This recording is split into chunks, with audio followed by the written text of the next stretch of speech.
저는요, 사실 제가 이게 이름을 지어놨어요. 뭐로? 새벽 3시 증후군. 제가 꼭 새벽 3시만 되면 깨요. 완전히 자명종이에요. 뭔지 그래서 알아요. 꼭 화장실을 갔다 오거든요. 근데 제가 낮에 이렇게 방송하고 수업하고 이러느라고 사실은 화장실을 많이 참는 편이에요. 그렇지. 그러니까 밤에 이게 조금 몰아서 나오니까 새벽 3시만 되면 꼭 하나 뭐 이런 생각이 드는데 이것도 무슨 병인가요? 이게 무슨 문제가 있을까요? 사실은 이 이보님이 지금 느끼고 계시는 배뇨 증상은 저희가 이제 야간뇨라고 말을 하는데요. 생각보다 야간뇨로 고민하시는 분들이 굉장히 많습니다. 맞아. 이 야간뇨는 사실 방광 자체의 문제일 수도 있지만 어떤 그 생활 습관, 저희가 먹거나 뭐 그런 거에 의해서 생기는 경우가 많이 있습니다.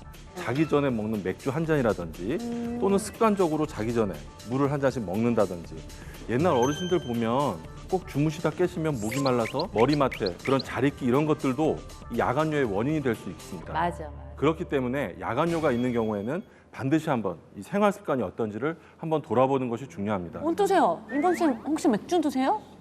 사실 요새는 맥주보다는 제가 아무래도 갱년기가 접어들면서 불면증이 많이 생기다 보니까 잠자기 한 1시간 전이나 1시간 반 전에 아주 따끈한 우유 한 잔을 마시거든요. 그것만 마시느냐? 우유 먹고 나면 이상하게 입안에 갈증이 생겨요. 맞아요. 그러다 보니까 제가 물을 또 한 잔을 마셔요. 아. 그리고 잠을 억지로 자서 거의 12시쯤 잠을 잤는데 새벽 3시만 되면 이게 노크를 하네요. 일어나라고. 근데 이게 드시는 시간의 타이밍이 문제가 있을 수가 있습니다.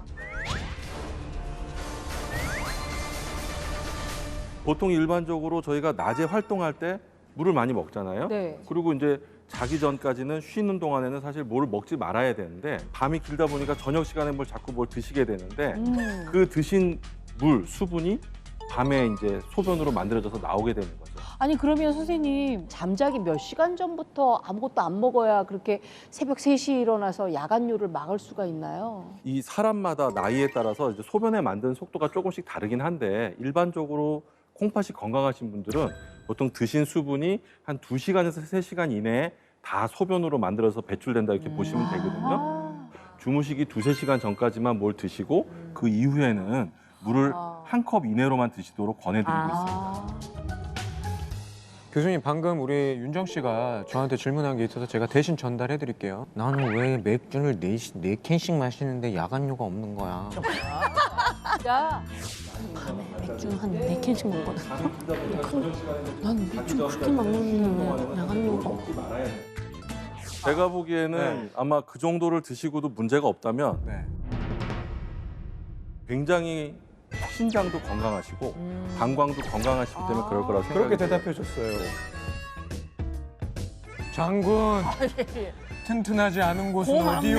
고맙네, 내 방가. 내가 자네 덕분에 맥주를 마시고 사네. 제가 아는 분은 밤에 자기 전에 물을 안 먹었는데도 야간뇨를 본다는 사람이 있는 것 같은데 그런 사람들은 또 다른 문제가 있는 건가요? 물을 많이 드시지 않는데도 불구하고 야간뇨가 생기는 경우가 있습니다. 보통 저희가 우리 몸에서 나오는 호르몬 중에 이게 해가 뜨고 지난 거에 따라서 이제 호르몬 분비가 되는 것이 있는데 그 대표적인 호르몬이 항이뇨 호르몬이라고 하는 건데요. 항이뇨 호르몬이라는 거는 말 그대로 이제 이뇨를 막아준다 이런 뜻이거든요. 이 호르몬이 나이가 드시면 또 분비가 저하될 수가 있습니다. 이렇게 되면은 물을 많이 드시지 않아도 밤에 이뇨 작용이 생기는 야간뇨 증상이 생기는 것이죠.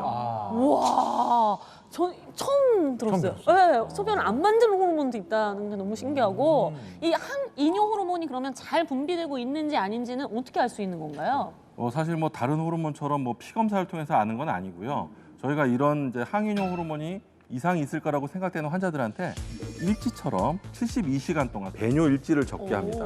3일치를 평균을 내서 자는 동안의 소변량이 전체 소변의 한 35% 이상이 되면 저희가 야간 다뇨라고 표현을 하게 되고요. 이 야간 다뇨가 있다는 것은 항이뇨 호르몬에 문제가 있을 수 있다라고 표현을 하게 됩니다. 그래서 생활 습관을 바꿔보고 이렇게 여러 가지 노력을 했는데도 야간뇨가 지속될 경우에는 반드시 이런 문제가 있는지 없는지 확인을 하고 필요하면 약물 치료를 하는 게 좋겠죠.